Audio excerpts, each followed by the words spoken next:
Hey, so I have a decent amount of book mail that came in that I've been kind of putting to the side and haven't opened yet. So I wanted to do a little unboxing for you so you can go ahead and see what's new. A reminder that if you are watching this on Substack, that if you're a paid subscriber, you can comment below one of the favorite titles that you saw in this unboxing, and I'll be choosing one of you to send that title to. So fun little perk. Otherwise, let's go ahead and get started. There's a bunch of different ones over here. When I'm filming this, it is, hopefully I can upload it pretty soon. It's like July 9th today. So we just had July 4th weekend. Kind of a somber holiday with everything going on. Oh, let's take a look and see at this. So this one isn't even a book. It's from this one company. Let's see. The Rebellious Young Readers, and I think they do like kits of like books and activities. So it comes with this kit, and right here it looks like I can see inside. It's got Crayola markers, some what do you call this? Pipe cleaners, Play-Doh, scissors, glue sticks, craft sticks, like all sorts of cool things in here. Toddler will enjoy this. Actually, Toddler's like just starting to kind of get into more arts and crafts. Actually isn't that into drawing and crafting right now. Very much more into like mechanical things. So we'll see. We'll save it though, just in case. So this is, I think, the book portion that comes with Rebellious Young Readers, which is a brand that I connected with on Instagram. So I'm curious to see what they got going on. Nice little gift box. I believe it's like a book subscription that you can do, and let me give you a little bit more information. So Rebellious Young Readers comes with this nice little envelope. I believe this has more info in it. Little note for me. I'll check that out later. Otherwise, let's see. Welcome letter. You're raising a rebellious young reader and you've chosen our company to guide you. So my friends, if you want to raise a rebellious young reader, this is like a book box subscription. I'm pretty sure that you can get that will send you books. And each month, your subscription box will come with a book, a curriculum guide that includes information about the author in the book, suggested discussion questions, suggested activities, a recipe, and a STEAM activity and materials for your child to complete it. So these must have been the materials for the STEAM activity. So you get a whole bunch of different stuff. There's a recipe. Oh, here we go. This book is banned. Ooh, is that the name of the book? Let's see. Oh, here we go. So this book is banned. So much going on with banned books right now. This is actually a really fun one to read about banned books. And here you go. You can see they get this little pamphlet for it. So this is kind of like more information you read about the authors. You can learn more about the book, some discussion questions, activities you can do, and a recipe on the back. Sugar cookies versus kitchen sink cookies. Interesting. I'd like to try out that recipe. Here is the book that it comes with. It's so fun because I thought about maybe putting together like book boxes like this, so you can let me know if you'd be curious if I curated something like this. But otherwise, this is a really cool option. Here is the STEM activity, build. So it comes in this nice little bag right here.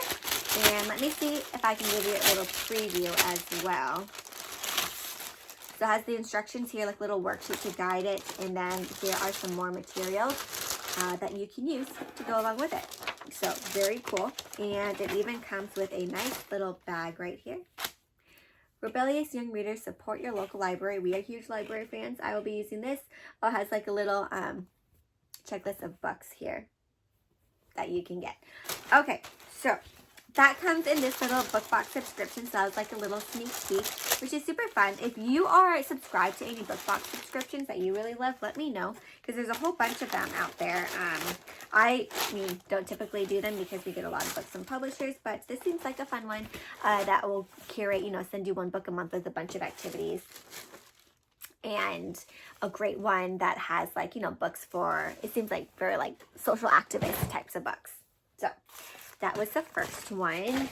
And I think I shared with you, these are like my favorite type of mailings to open package wise, because they're super easy to rip open.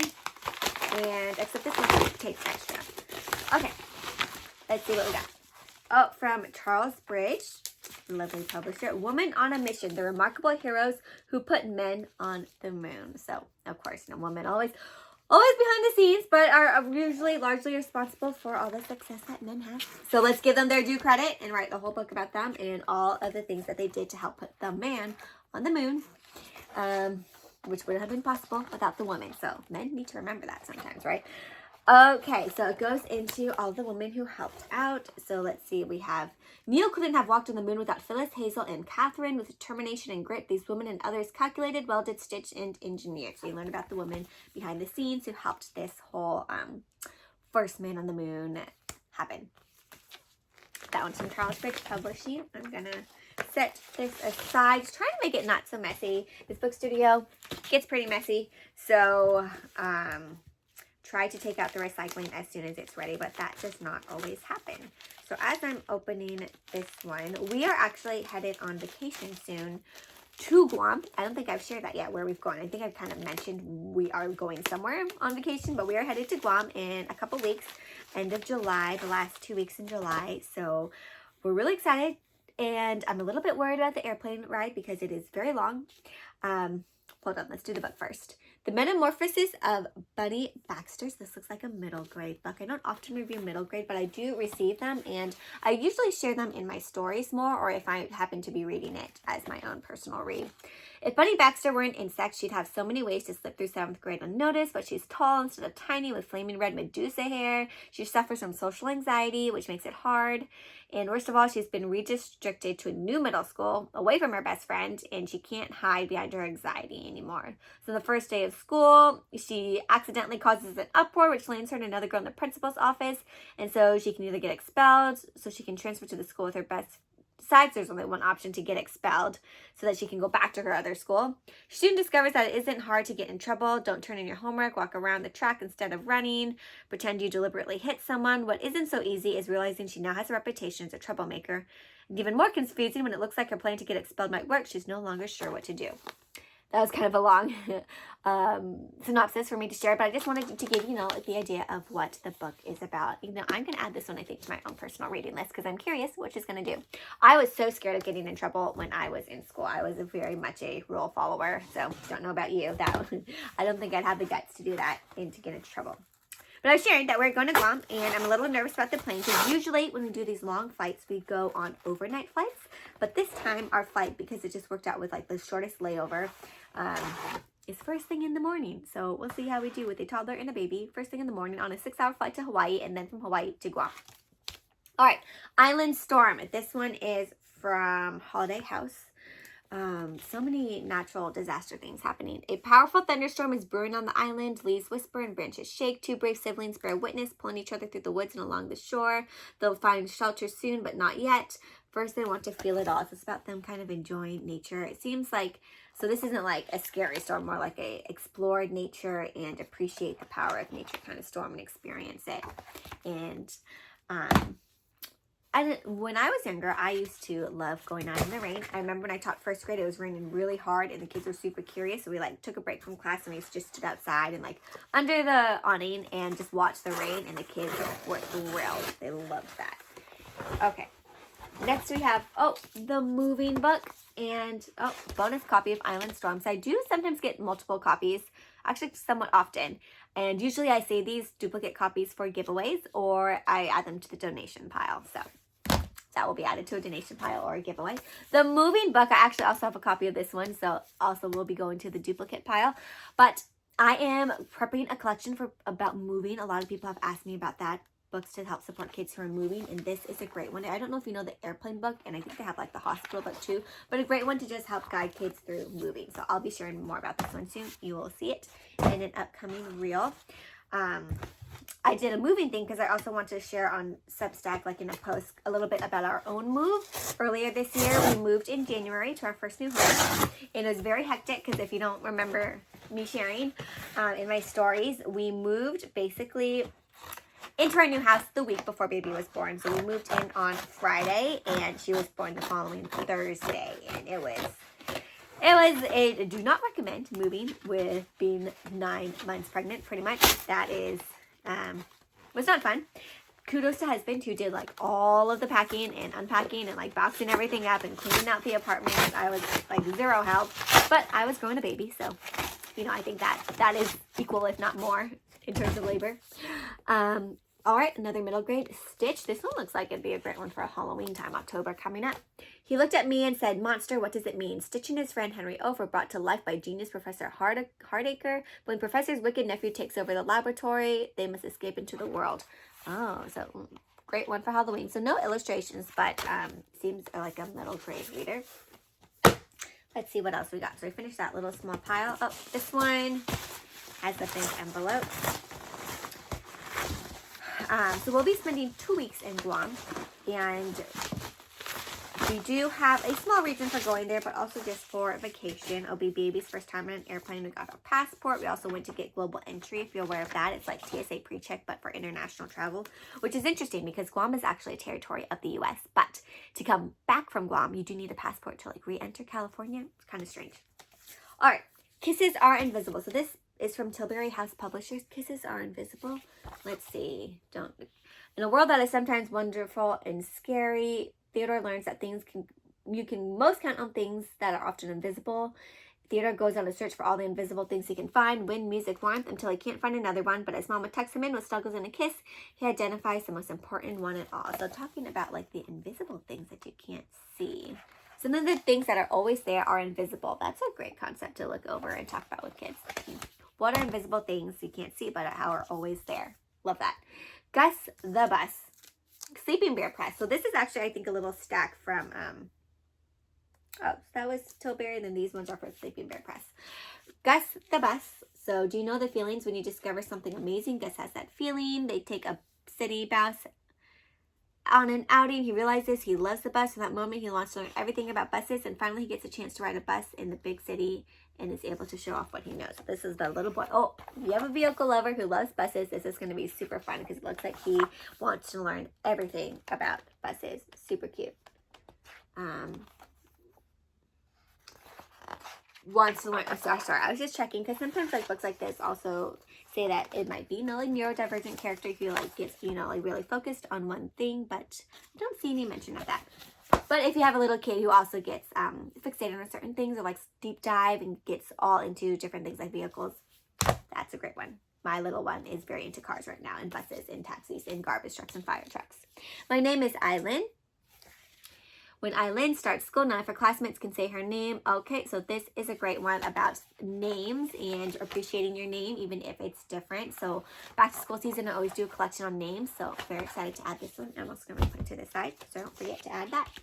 And Miss Betty, what is this? How Detroit school lunch lady got good food on the menu. I recently, a couple, maybe last month or so, posted a reel about school food professionals and how in California, at least, they are trying to, revamp schools by getting more farm-to-table meals for kids, which I don't know how that is going to work out now because the government cut that funding, of course, like a lot of things they cut. Anyways, not going to get into that right now. So about this one is about a woman in Detroit and how she is kind of revamping the school lunches in her own. So also we'll say this for kind of like back-to-school thing. All right, we have another little solo package and then 2 more bigger packages. I don't want this to be too long because this is supposed to be a brief little preview of what is coming. I hope you've seen some titles that you're interested in as I'm opening this. Ooh, we're different. Oh, love to look at this one already. We're different and it's totally cool. Sometimes we are a little different and sometimes we are very different from, let's see, Random House Kids. Different sizes, different emotions, different families. There are so many ways to be different, and it's totally cool. Perfect for you to allow to celebrate all the different ways we are unique. Look at these illustrations. There are so many ways to be different, and it's totally cool. While differences may be on the outside, but there can be differences on the inside, too. This is so fun. We can like different things. We can feel different emotions, express ourselves in different ways. Okay, I think I might have to do like more of a solo feature on this one. Go more in a deep dive to show you that one. That is a favorite that I've opened so far. This box is from Penguin Random House too, which could be Random House Kids. It could also be Penguin Kids. Also, they like help ship out books from a lot of different people. Sometimes they're not as efficient in packaging. It's mostly packaging and not many books, which is unfortunate for the environment. Okay, Count from 1 to 5. Menudo Sunday, a fun one in English and Spanish. Count from 1 to 15 in English and Spanish as the family shares love, laughter, and yummy menudo. If you have not had menudo before, I highly recommend it. It is delicious. So they are getting ready. I love how they're counting from 1 to 15. Oh, that is some foreshadowing here. Oh, no. Okay, so it looks like they count up to 15 and then... Oh, no, wait, they're still counting. 13, 14, 14, and 15. Okay. Oh, bilingual book then, right? Because, yes, it is in English and Spanish. So it does it in English and it does it in Spanish. Super fun one, foodie read. And America Gives Thanks, a more Thanksgiving-themed one. Have you ever wondered why people complain so much? America is very excited for an upcoming trip to D.C., but everyone starts complaining. So great one about being thankful while they're looking at these national monuments in Washington, D.C. Interesting. All right, last box bundle here. This one, it seems more heavy, so it probably has a bigger selection of books. Let's see what we got. Ooh, we seem to have a mix of middle grade here. Huh. Okay, this one looks like mostly middle grade. Let's see what we got. And from, I want to say, Penguin. Oh, mix of middle grade and some picture books. Anyways, let me show you. The Notorious Virtues. Interesting. So this one looks maybe young adult. Oh, look at that. I love it when they do like the sprayed edges on the pages. Never underestimate an heiress when her magic is on the line. So I won't go too much into that because these synopses are so long, but definitely look up the Notorious Virtues, but an heiress and her magic. Ooh, look at this series. Una Bramblegoop's Sideways Magic. A newbie fairy, a boy in the fairy world. So Una Bramblegoop. This looks like a fun chapter book for maybe, yeah, beginning readers transitioning to chapter books. It is partly illustrated, as you can see. The text is blue. That's fun. In this one and in this one, the text is pink. Oh, different text in different books. Different color, different ink. Oh, that's super cute. Una Bramblegoop won't let magical mayhem stop her, so it's about a newbie fairy and all these like magical shenanigans. Super fun, I think. Littles will love that one. Definitely check out that one if you have a transitioning reader. You Belong to Me. This looks like another young adult one. What if living your most authentic life leaves you dead? Well, that is mysterious. Princess Bean has always been content with living on the perimeter. The magic skincare products. Oh, this is about, I think, like, I remember reading about this one. She, like, something about skincare products, and she gets invited to this, like, exclusive event, and she sees, like, behind the scenes of all these things, and it's definitely read up more about that one. I'm not going to get too much into that one either, but The Lost Queen, I'm trying to see what age this one might be for as well. Looks maybe for young adult as well as a bit longer. Jolie Lam, a high school sophomore in San Jose, is known for two things: her bizarre freakout from last year's swimming and her fortune teller grandfather with visions of dragons and earthquakes. Vietnamese representation in this one. And what do we have? Night swimming. One final swim of the summer. Let's make it last all night. An eerie love story. Very interesting. Let's see. Trevor can barely wrap his mind around the fact that he and his friends have graduated high school. So yes, so young adult. He's determined to live one night at a time. Will things ever go anywhere with Sarah? Ooh, they learned about a natural pool hidden in the woods. We'll see. Eerie love story. And, oh, this looks like a graphic novel. Creaky Acres. Readers will fall in love with Nora and her quirky crew at Creaky Acres. So, like a horse riding camp, star riding. So, if you have a horseback rider, definitely look up into that one. Pause is another graphic novel series about pets, I believe. I think this is like a group of girls who like help out at an animal shelter or with pets. Don't hold me to the animal shelter part. I'm actually not exactly sure about that. Okay, and then two more picture books to end us. But Nellie's Big Splash looks like a cute summer one. I'm going to bring this probably over to our house to add to Baby and Toddler's bookshelf so we can read it this summer. When Nellie first hatched, she was surrounded by lots of other little sea turtles. Every one of them ran to the ocean, but she was too scared. Oh, this is about her facing her fear of going into the ocean. Because if you think about it, look at all those big waves. That's actually like pretty frightening. So, cute one about bravery. And a summer read too for the beach. And then Marianne the Maker, the one about a STEM girl, little engineer who loves to build, who's very creative, likes to make inventions, engineers different things. A great one for inspiring your own little STEM kids. All right, my friends. Well, I hope you found something that you enjoyed. I love these little like chit chats. It's totally, I don't edit these videos. I just kind of like blab and share some fun books. So it's fun to just kind of like share a little bit about what's going on with me and like little snippets while we look at some cool books. There's a whole range for a bunch of different kids, from picture books to young adult. So hope you found something. Remember, if you're a paid subscriber, leave a comment of which one you would like to get a copy of, and I will choose one of you to send one to. Otherwise, happy reading.